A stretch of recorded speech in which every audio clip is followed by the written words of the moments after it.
Bonjour, bienvenue dans Femmes et Pouvoir, l'émission des femmes qui savent lier pouvoir et féminité, mais surtout l'émission des femmes qui osent changer le monde.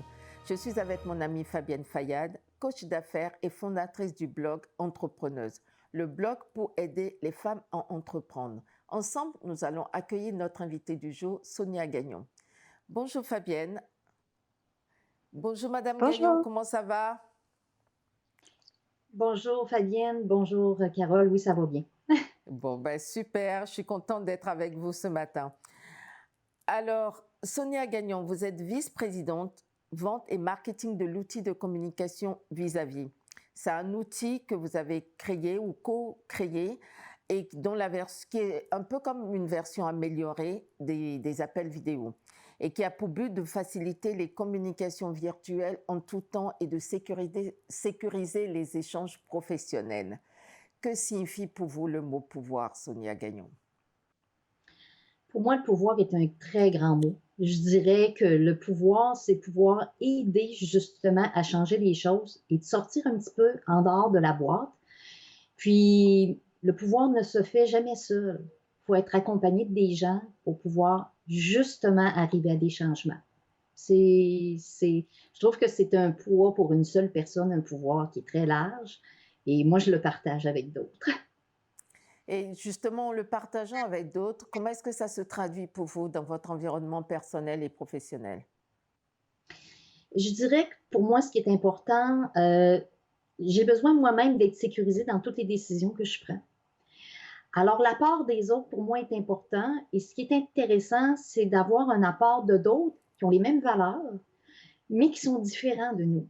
Alors, moi, j'ai une très belle conciliation avec hommes-femmes et je trouve que ça amène une touche extrêmement particulière. Dans le passé, j'ai travaillé qu'avec des femmes et c'est aussi un plaisir d'être entourée d'hommes et de femmes qui fait un échange qui est comme une recette, à mon avis, qui est gagnante.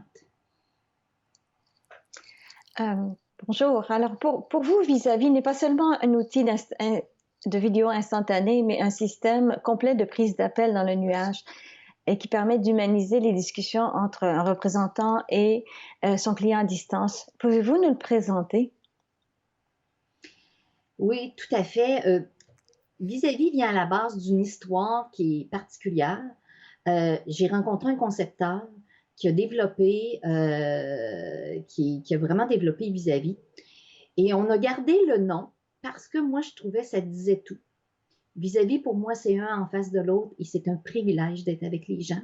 Et c'était aussi d'amener une proximité. Moi, j'ai été représentante sur la route pendant plus de 20 ans et cette proximité-là pouvait s'introduire à l'intérieur d'un écran et moi, pour moi, ça a fait toute une différence. J'ai fait enfin quelqu'un qui a compris que c'est beau l'Internet, c'est beau d'avoir un site web et d'avoir à partir d'un site web une possibilité de se téléporter avec des gens. J'ai fait « wow, quelle belle initiative » et on s'est mis à travailler ensemble pour le développer et aller chercher tous les petits points qui étaient importants. Alors, la confidentialité, la sécurité, que ça soit accessible pour tous et vraiment à un seul clic que les gens puissent demander de l'information à partir d'une visite du site web ou tout simplement des gens qu'on connaît déjà puis qu'on leur envoie un hyperlien. Mais l'idée était partir d'un site web et que les gens avaient de l'information. C'est ouvrir une porte finalement à toute la communauté qui veulent avoir plus que de l'information que par téléphone. Pour moi, on est beaucoup plus près des gens quand on a la possibilité de les rencontrer physiquement. Alors, c'est de là vient l'idée de Vis-à-vis. Oui, tout à fait. C'est vraiment intéressant parce que, je veux dire, surtout aujourd'hui, le service à clientèle qui se fait par téléphone, ça ajoute toute une autre dimension. Et en plus, vous mettez l'accent sur l'aspect confidentiel et sécuritaire qu'offre votre outil. Est-ce que vous pouvez nous donner un exemple concret? Oui, je pourrais vous dire que quand on s'approche d'un service à la clientèle, qu'on veut donner de l'information ou encore on veut rester un peu sur l'anonymat, sans ça, on va se sentir un peu inconfortable. On ne veut pas mettre une pression de donner je dirais, donner notre nom, numéro de téléphone. On veut garder une liberté dans ça. Et puis, avoir une rencontre, c'est supposé être privé. Si on est seul avec une personne, c'est supposé être privé, on devrait ne pas avoir peur de partager rien. Alors, le fait de pouvoir passer d'un one-one, d'un écran à l'autre, d'une personne à l'autre, sans que ça passe dans un serveur, à ce moment-là, on amenait cette possibilité-là de confidentialité. Et ne serait-ce que, je dirais, on a quelque chose à partager où on se sent mal à l'aise, même d'amener l'écran. On peut donner l'option d'avoir le micro sans la caméra. Et ça, c'est fort parce que la personne qui est un peu mal à l'aise à première vue, elle peut nous contacter avec son micro, mais elle voit une personne qui est rassurante pour elle. Alors, on a voulu respecter l'être humain dans son processus, dans où elle se sent confortable. Comme je disais, j'ai rien contre le téléphone du tout, mais pour moi, que les gens puissent me voir, me rencontrer, se faire une idée en fonction de ce qu'ils entendent et qu'ils voient, pour moi, c'était relativement important. Mais la personne à qui je m'adresse, elle a toute liberté. Et c'était l'aspect d'amener que les gens puissent cliquer sans avoir peur de se faire reconnaître, de se faire juger, d'avoir des représentants, de ramasser des données sur eux. Il faut que les gens soient à l'aise de contacter la personne au bout du doigt, je dirais. Sonia, que répondez-vous aux personnes qui vous disent quelle est la différence entre Vis-à-vis et toutes les autres plateformes qui existent? L'ensemble des plateformes sont pas mauvaises en soi, sauf que souvent, il faut télécharger un outil. Et là, ça devient une complication parce que, bon, pour une compagnie, bon, ben moi, je prends tel type de produit, l'autre client lui dit, ben moi, je prends celui-là. Ça devient une complexité. Et nous, c'est comme une centrale d'appel. On peut recevoir plusieurs lignes et faire le dispatch de tout ça. Et si on regarde un téléphone, on ne regardera pas quel type de téléphone. On peut communiquer avec tout type de téléphone, peu importe lequel. Fait que l'idée était de simplifier la vie aux gens qui l'utilisent, mais aussi les gens qui travaillent avec, qu'il y avait un outil universel pour tous. Et à l'intérieur de la plateforme, les possibilités des échanges en dehors de se voir, ne serait-ce que envoyer des documents à haut volume, c'est quelque chose qui était fait pour des rencontres privées, justement. Fait que nous, on est en rencontre privée, confidentialité, qui n'est pas fait pour du groupe, mais qui est vraiment, je dirais, pour une compagnie qui reçoit plusieurs appels et qui sont dans le fil des appels et puis qui peut avoir plusieurs personnes à l'intérieur de cette même équipe qui peut répondre à ces gens-là.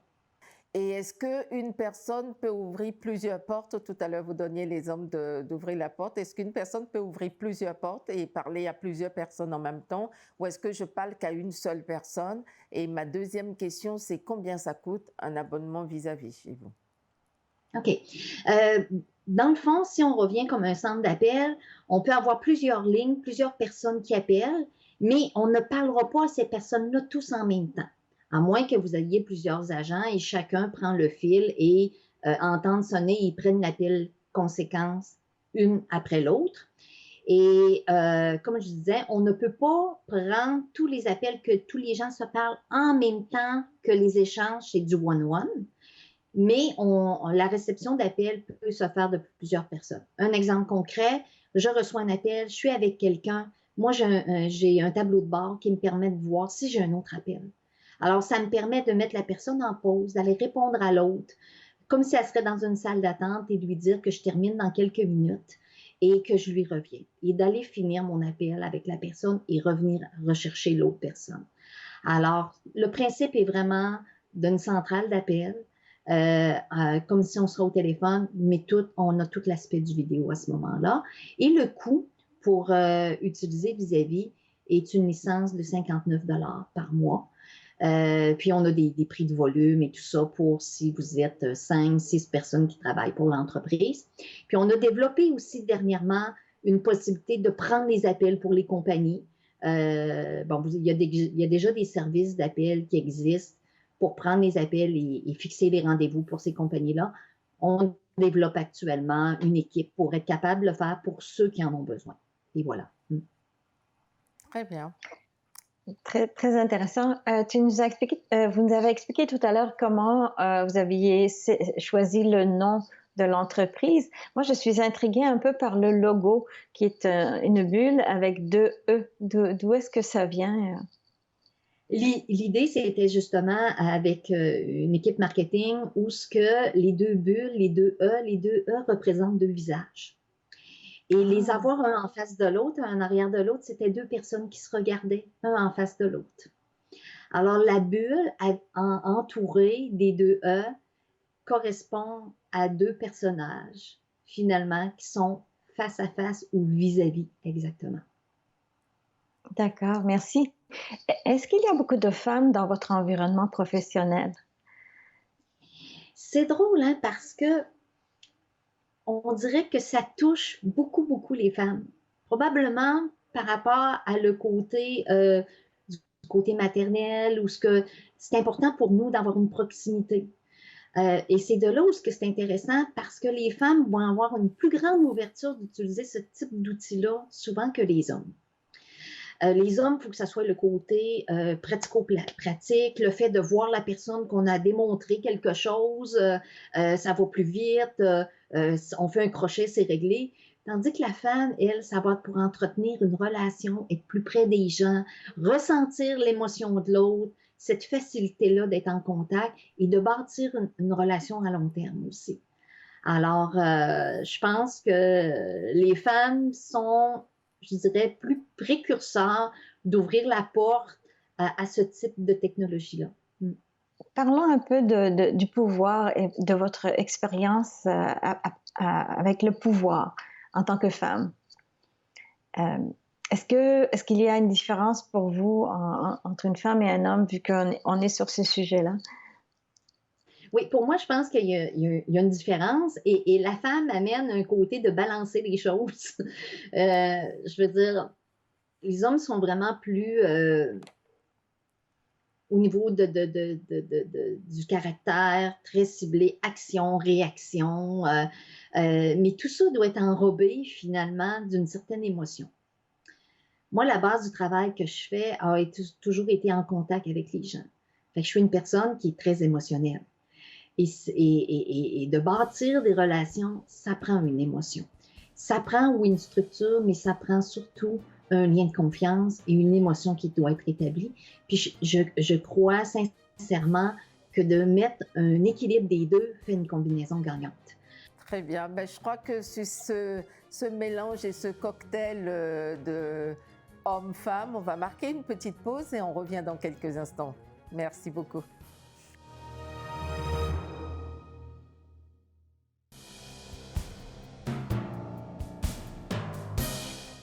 Nous sommes de retour avec notre invitée Sonia Gagnon et nous parlions de l'équilibre homme-femme, de l'importance d'avoir aussi bien des femmes et des hommes dans tous les espaces de pouvoir. Cependant, Sonia, j'avais envie de vous demander ce que vous pensez de l'instauration des quotas.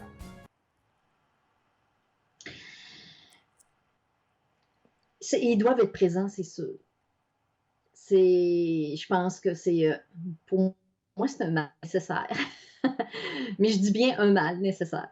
Et est-ce que vous pensez que les femmes peut-être devraient avoir une stratégie particulière justement pour accéder aux espaces de décision et peut-être qui réduirait l'importance d'instaurer une réglementation ou un quota?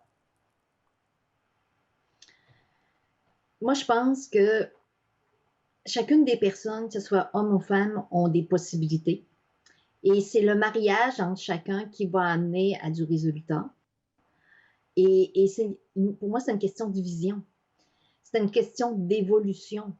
Fait que de cette évolution-là, pour moi, il y a comme, oui, on va arriver à des résultats ou des quotas, si vous voulez, mais moi, j'ai tendance à le prendre sur un autre angle, d'aller chercher un résultat qui va faire que ça va être bénéfique pour chacun Et c'est en groupe qu'on réussit à bâtir quelque chose. Seul, je trouve que c'est beaucoup de pression pour la personne, puis c'est aussi beaucoup je trouve, être trop axé vers moi, moi, moi.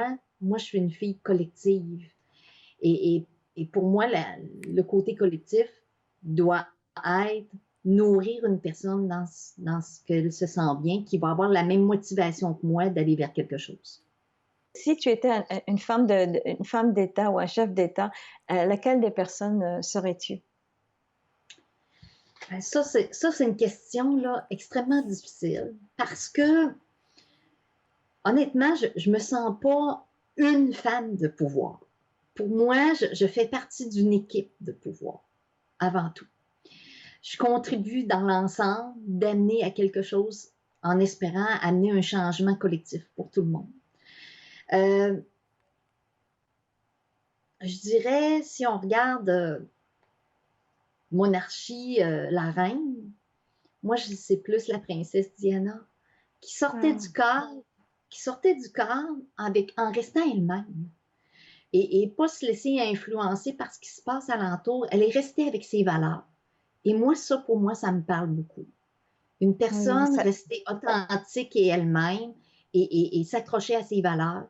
Puis je pense que le reste du changement, il suit forcément parce que d'autres personnes vont s'accrocher à ces valeurs-là. Et est-ce que tu penses que les femmes qui ont du pouvoir ont dû sacrifier quelque chose? Ce que je veux dire, c'est que Lady Diana, effectivement, elle a dû sacrifier beaucoup. Mais est-ce que dans la vie, on doit sacrifier quelque chose? Quand on aime vraiment ce qu'on fait, c'est encore une question de perception. Moi, je n'ai pas l'impression d'avoir rien sacrifié. Tout simplement parce que dans tout moment de ma vie, j'ai voulu faire des choses que j'aimais. J'ai jamais eu un couteau en dessous de la gorge pour faire quelque chose, ou j'ai jamais accepté d'en avoir un, peut-être. Mais je pense qu'il ne faut pas regretter les choses. Puis quand on le fait en se sentant bien, je pense qu'on n'a pas l'impression d'avoir sacrifié quelque chose. En tout cas, dans mon cas, je n'ai pas l'impression d'avoir sacrifié rien. Et on prend des décisions en fonction du moment présent, de ce qui nous arrive. On ne connaît pas le futur, puis on peut se baser juste des expériences qu'on a eues dans le passé, puis qu'est-ce qu'on vit dans le moment présent. Fait que ça ne nous donne rien de se casser la tête, j'aurais donc dû. Je pense qu'on prend des décisions du meilleur de sa connaissance. Puis oui, il arrive des fois des changements où on a dû dire, bon, j'ai peut-être pas fait la bonne chose. Mais dans le fond, faire des erreurs, c'est aussi apprendre. Merci, Sonia. Et si un jour tu devais changer le monde, par quoi commencerais-tu? Pardonne-moi de te tutoyer, là. C'est correct, il n'y a aucun problème. Je pense que je commencerais par l'ouverture du respect des autres. Puis de ramener à chacun des valeurs de chacun, justement. Peu importe les gens de la nationalité, la couleur, peu importe, je pense que l'humain, les valeurs et le respect de l'autre est quelque chose qui permet d'avancer collectivement. Et justement, pour moi, ce qui est important dans la vie, c'est le respect de son prochain. Merci. Et si tu étais un animal, quel animal serais-tu et pourquoi? Je dirais un cardinal. Parce que moi, un cardinal, c'est très fier. C'est très flamboyant. Et quand il passe quelque part, il ne passe pas inaperçu. Il est relativement discret dans son son, mais on ne peut pas faire autrement que le voir passer. Ça serait peut-être ce que j'aimerais laisser comme marque. Je ne sais pas. Mais cardinal, je trouve ça magnifique. Je trouve ça beau. Je trouve ça étincelant. Je trouve qu'il ressort à travers la nature. Oui, c'est ce que je pourrais dire. Oui. Merci, c'est un beau choix. Parfait. Sonia, en préparant cette rencontre, on vous a demandé de venir avec un objet, une photo, en tout cas quelque chose qui pour vous symbolise le pouvoir et la féminité. Qu'est-ce que vous nous avez apporté ou à quoi avez-vous pensé? J'ai pas, j'ai pas une photo comme telle, mais j'en ai une en mémoire, qui est une photo d'une compétition que j'ai faite. V'là un an, justement, juste avant la pandémie, où ce qu'on avait le bonheur de pouvoir se rassembler. Et je me suis payé un cadeau, je vous dirais, de faire une compétition extraordinaire. Et j'ai fait cette compétition-là avec mon cœur. Est-ce que je me sentais prête? Non, je ne me sentais pas prête. Mais j'ai osé. Et j'ai été récompensée d'avoir osé quelque chose. Fait que je pense que pour moi, c'est de sortir justement du cadre et de pouvoir se permettre d'oser de faire des choses. Et même si on a peur de quelque chose, c'est de foncer et d'essayer. Au pire, on peut se tromper. Mais si on réussit, ben, je pense qu'on est doublement plus gagnant parce que justement, on a laissé tomber nos peurs. Alors pour moi, c'est une photo souvent que je vais regarder en me disant, je me suis permis telle chose. Excellent. Si une petite fille regarde cette entrevue justement et vous dit quand je serai grande, je serai Sonia Gagnon, est-ce que c'est le genre de conseil que vous lui diriez? Je dirais de s'accrocher à ses rêves. Les rêves peuvent changer au fur des années, mais je pense que quand on choisit de faire des choses par émotion et par ce qu'on aime, ben, on devrait être comblé dans la vie. Et si son rêve est que j'ai dit quelque chose qui peut ou fait quelque chose qui a pu l'accrocher, ben tant mieux. Ça a donné une contribution à quelque chose de positif pour elle. Ouais. Excellent. Ben, notre entrevue touche déjà à sa fin, Sonia. Vous êtes une femme de pouvoir ou vous faites partie d'une équipe de pouvoir. Est-ce que vous pouvez nous dire en un mot ou en une phrase quel serait le super pouvoir de votre équipe? Je dirais le partage et l'écoute et la compréhension de chacun et surtout appuyer sur des valeurs communes. Mm. Très bien. Ben, merci beaucoup, ça sera le mot de la fin.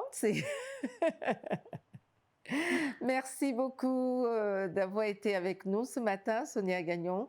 Merci beaucoup, Fabienne, d'avoir co-animé cette émission avec moi.